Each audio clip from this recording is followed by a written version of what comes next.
Belum respon, Cat Victoria tunggu itikat baik Hotman Paris. Cat Victoria menanti respon dari pengacara kawakan Hotman Paris Hutapea terkait somasi yang ia layangkan. Melalui channel YouTube Question TV 20 September kemarin, putri pengacara Alvin Lim ini sudah melayangkan somasi terbuka. Ia berharap Hotman Paris memiliki itikat baik dan menjawab somasinya. Cat meminta Hotman untuk meminta maaf atas ada kata-kata bahwa dirinya dipakai untuk mencari simpati atas kasus yang menjerat ayahnya Alvin Lim. Jika Pak Hotman menyimak, bukan soal PK, yang saya perjuangkan adalah menantang debat Kapolri dan Pak Hotman terkait status ayah saya di kepolisian, jelasnya.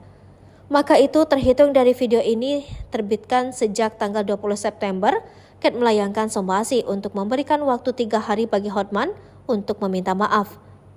Apa yang ada di pikiran Bapak sehingga ada kata-kata saya dipakai sehingga Bapak menuduh saya? Maka dalam 3 hari saya meminta Bapak Hotman meminta maaf secara terbuka di media, jelasnya.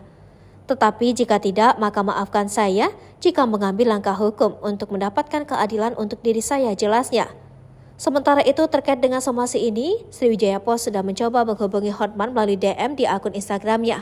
Namun hingga berita ini ditayangkan belum ada respon. Berikut ini narasi video pernyataan Hotman yang berujung somasi di akun Instagramnya pada 30 Agustus.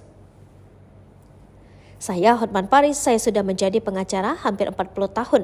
Saya menghimbau kepada KPAI untuk menghentikan atau melarang setiap akun atau medsos yang memakai anak di bawah umur dengan membuat tuduhan-tuduhan, terutama misalnya kata-kata Kapolri mengkriminalisasi seseorang.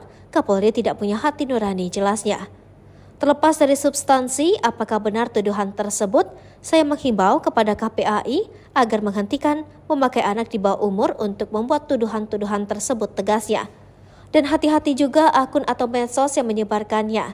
Hati-hati, karena kunci pokoknya adalah siapa yang menyebarkan kamu bisa kena, ujar Hotman. Secara normatif di dalam Undang-Undang Advokat memang dilindungi kalau beretikat baik. Tapi sudah banyak putusan pengadilan mempidana seseorang advokat karena dianggap beretikat buruk atau hak imunitasnya tidak diakui.